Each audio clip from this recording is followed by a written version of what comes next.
Before this video starts, I just want to mention that this video will contain some spoilers for V for Vendetta if you haven't read the book already, and this video does still have humor but is somewhat of a serious video.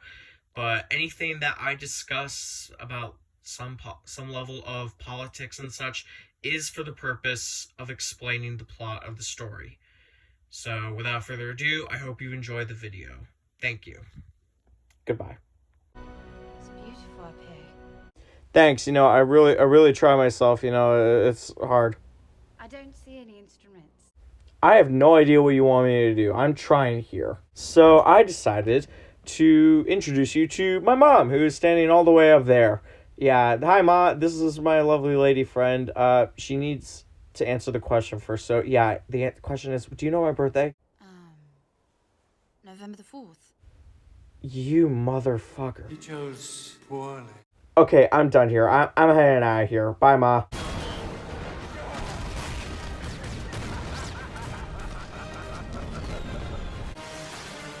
Hey guys, Tomaplex here, and I know you're thinking, why is the camera angle different? Well, A, I'm too lazy to do it. Actually, no, that's pretty much most of the reason. But also, to show, I got a new bookshelf right here. So anyways, today we're going to be doing a review for one of my favorite books of all time, V for Vendetta. This is a book written by Alan Moore. If you don't know who he is, he did the writing for The Watchmen and Batman the Killing Joke. He has like a what-if universe for certain stories. Like he did the same with Watchmen, like what if superheroes existed in modern 1980s political world. And this one is what if English was ruled in fascism. Let me just read it to you. I don't normally do like the reading of the backs and the reviews, but I'm going to do it here. So here we go. A frightened and powerful tale of the loss of freedom and identity in a chillingly believable totalitarian world. V for Vendetta stands as one of the highest achievements of the comics medium and a defining work for creators Alan Moore and David Lloyd. Set in an imagined future England that has given itself over to fascism, this groundbreaking story captures both the suffocating nature of life in an authoritarian police state and the redemptive power of the human spirit which rebels against it. Crafted with sterling clarity and intelligence, V for Vendetta brings an unequaled depth of characterization and verisimilitude to its unflinching account of oppression and resistance. This book is essentially like, what if England did give itself over to fascism?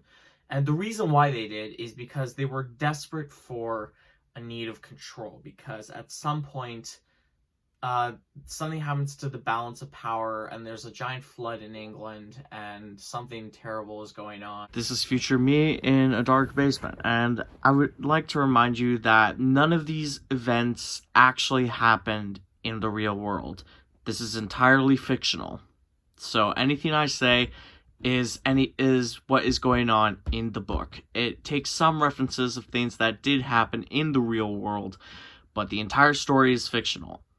This is a full disclaimer. People are dying, and this sort of like by and large person who believes in fascism comes in and removes homosexuality, need of art, literature, except those decreed by what the police state says is all right. And along with that, they also add in certain people are okay to do certain things that are illegal because they are members of the law or members of the certain police state law. Some of like these things did kind of happen during World War II with Nazi Germany, but seeing like all of this, like if it happened and it spread to like other parts of the world, how would people react? Like if you took away people's free will to be themselves, and they took like the people who are different from the beliefs of like another person, and quote unquote the people who believe in the fascism of this totalitarian police state were put in reinstitution camps and tested on. And one of those prisoners was a person in room 5, which is the Roman numeral V, and that is V for Vendetta. He essentially escapes and becomes like a vigilante trying to bring justice to this world that has happened, and he does at some point, and tries to like mess with like the fascism, and it works, and it shows like the power of the people can still rise again. If you take away the free will of most of the people, someone is going to want that back, and they're going to rise up. And I find that interesting because it's beautifully spanned out in this story. It's very dark. It's ages 17 and up. Obviously I'm 16, but I wanted to see the story to see how it goes and like how good it really is, because I heard it's a really great story because it talks a lot about like different perspectives on like why people would fight each other over certain beliefs. And I feel like we could look at this book, and it is a good story because it grips in it, and it has characters that you feel bad for, and it's very psychological, and it goes in your own head while looking into the heads of these other characters. And it's just beautiful storytelling, and V is sort of like the spitting image of like everything that fascist police state control is trying to throw away. And he tries to like put himself out there and like inspire that to other people, and he does, and he brings love and life back into the hearts of England, and just really tries to make the world a bit of a better place, but he does it through some slight violence. He speaks in riddles and certain rhymes and different schemes, and it's hard to understand him sometimes, but he is very consistent, is what I like to say. His name is V. We never learned his real name, except it's V. You could say that this book could be somewhat relevant to certain times, and I would agree. None of the events in this story actually happened. It's all fictional, obviously, but I feel like it's important to know, like, some of these events, like in vague retrospect, some of these things did happen in history, and that kind of breaks my heart to see all this pain caused, like, for people who try to like hurt each other over beliefs, or people who try to snuff another person out for one belief. I feel like V is a great hero of the story because it's just like, you hurt the world, you hurt everybody who disagreed with you, who are a lot of good people. Now I'm going to avenge them. In the end, everyone was amazed by what V did, and just sort of like lost connection with this fascism empire, and then that empire slowly crumbled away. I gotta say, this has to be a very incredible piece of work, because not only in art but in storytelling, it really catches you in the beginning of a mystery, and it's just like, why is this character like this? And then that, like, who I'm referencing is V, and as the story goes on, he gets you more and more interested into who he is, and I find that really fascinating. He still speaks in riddles throughout the story up until the end. But hang on, there's a great line in this story. Hang on. Then he says the speech, which is what the movie and this book is most famous for. I couldn't even get it right. Remember the 5th of November, the gunpowder, treason, and plot. I know of no reason why the gunpowder treason should ever be forgotten. There's one bit in the book that is never really shown in the movie about what I love that really drags you into V's character hand. I'm gonna get his speech. I'm just gonna recite the scene for you.